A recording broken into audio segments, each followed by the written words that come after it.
Some of the most important discoveries in Elden Ring's early game are surprisingly easy to miss.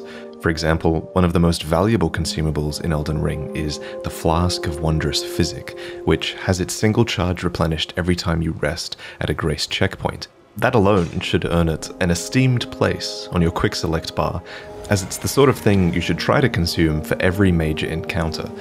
You can find your flask at the Third Church of Marika, located here. But what does it do? Well, that's up to you. By mixing in different crystal tier combinations at a grace checkpoint, you can alter its effects. For example, here, my Crimson Burst tier heals me over time, and my Opaline Bubble tier gives me a shield that protects me from the next attack I'll be hit by. You can get both of these tiers from the field boss fought here. Another essential item is the Whetstone Knife, which allows you to apply Ashes of War to your armaments. You can find the Whetstone Knife here, in a cellar underneath the gate-side ruins.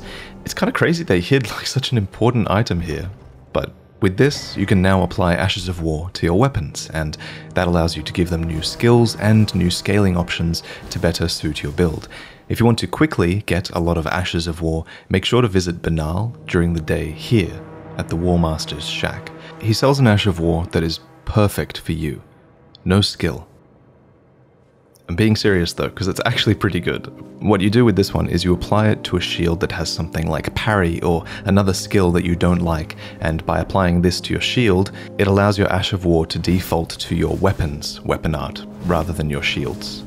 And if you find yourself wielding two weapons, then you might want to duplicate an Ash of War for both of them.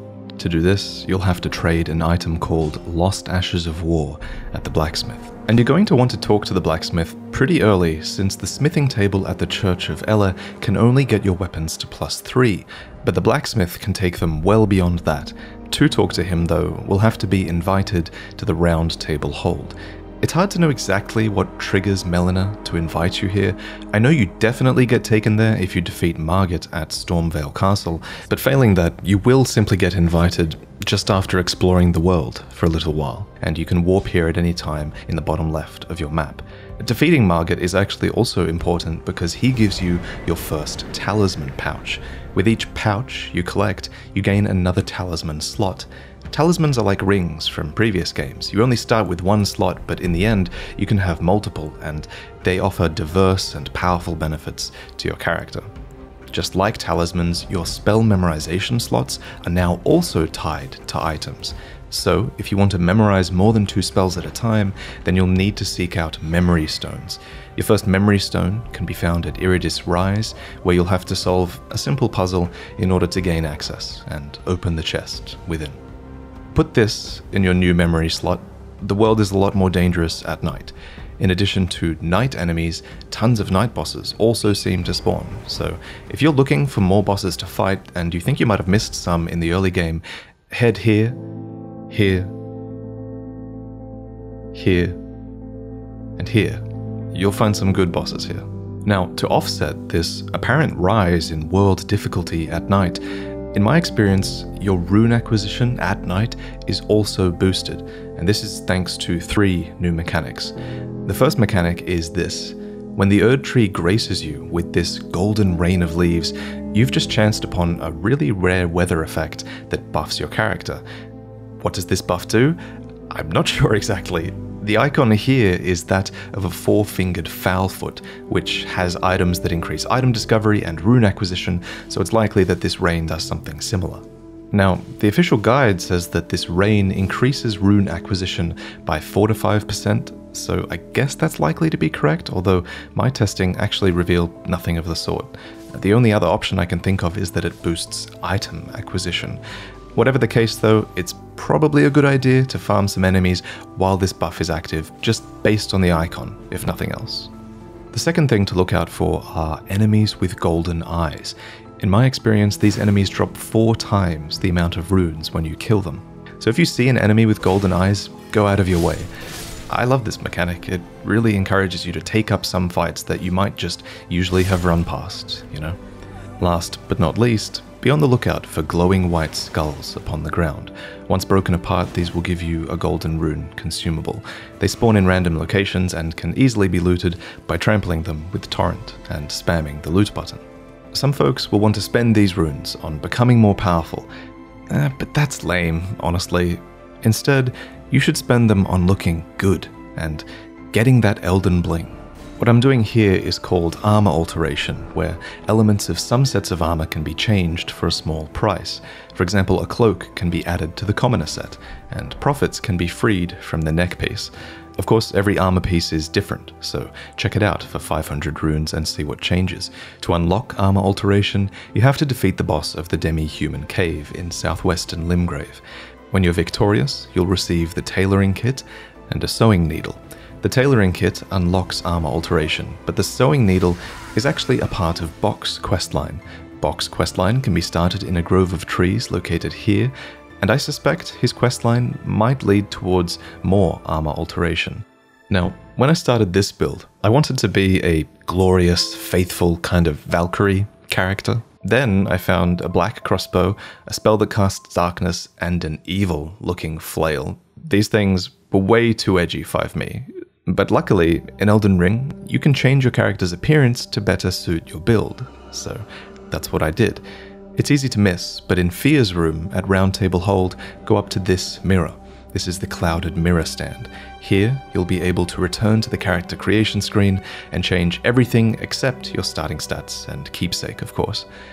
Make sure you frequently do return to the Round Table Hold to see if anything's changed or if any new NPCs have dropped by. Roderica should be one of the first new appearances here. You can talk to Roderica out in the world, here by the Stormhill Shack, but it doesn't seem absolutely necessary for her questline for you to talk to her here. Just progress through the game and she should eventually show up at Round Table Hold, whether you've talked to her before or not. After you've talked to her in Round Table Hold, go and talk to the blacksmith, and then go back and talk to her again, and you can trigger a progression in her questline.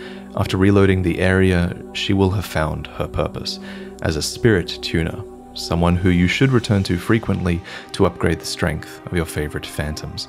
Of course, if you haven't already, you can get the spirit summoning bell from Rena when you return to the Church of Ella. The resource used for upgrading your spirits is called Glovewort. Regular spirits require Grave Glovewort, and special spirits require Ghost Glovewort. Glovewort is found all throughout the Catacomb dungeons specifically, and unlike other resources, it doesn't appear to respawn after resting at a grace checkpoint, so be sure to loot these dungeons thoroughly. Number 9 is one of my favorite new things they've added to the game, bar none: paintings. After you interact with one, the puzzle has begun. Your job now is to go and find that place depicted in the painting out in the actual world. This painting, for example, asked me to find these gravestones. I remembered seeing them a while ago, so I tracked them down near the seaside grace and was rewarded by the painter. I got a scarab headpiece that increases my damage taken, but increases the damage my faith spells do. This second painting was way trickier, and it was this one in Stormvale Castle. I'm not going to tell you where it depicts, but I will give you an important clue for all of your paintings going forward. Remember, you don't have to find the place depicted in the painting, you have to find the location it was painted from. If you ever need to review the paintings you're tracking, then you can find them in your inventory menu here at the top of the screen. A new feature in Elden Ring are group passwords. Unlike multiplayer passwords, which restrict you to only interacting with people using the same password, group passwords simply let you visually distinguish who is using the same password as you and who isn't. You can still interact with everybody. For example, this sign on the left is using the same group password, and the sign on the right isn't. The same goes for phantoms, and messages, and even bloodstains, and I think it would be really cool to see others from our community while you're playing the game. So I want to make a community group called Secret Seekers. Our community password will be Seekers, all capitalized like that.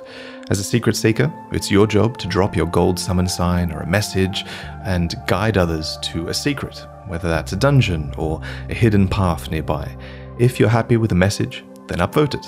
And if you have a good co-op session that leads to finding a new secret, then consider dropping a reward for your fellow Seeker. Remember, our community password is Seekers. Oh, and speaking of special codes.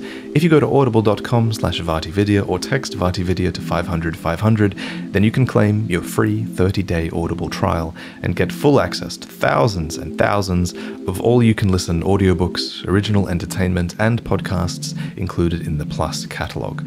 Additionally, you'll get credit for one full audiobook, completely free, and this month I'm recommending that you download the audiobook for The Lord of the Rings. One ring to rule them all. One ring to find them. One ring to bring them all. And in the darkness, bind them. There's a couple of great narrators for this one, and it just seems so fitting to recommend this story now on the eve of Elden Ring's release. These are two stories about rings of power that are set in enormous worlds that really draw you into their fantasy. So maybe have a listen while you do some grindy stuff in-game, like foraging for materials, or farming runes, or grinding enemy drops. That's how I tend to use Audible. I think it's pretty fantastic to be inspired and productive at the same time, So remember, go to audible.com/VaatiVidya or text VaatiVidya to 500 500 and get your free trial started. So thank you to Audible for sponsoring this video, and thank you for watching.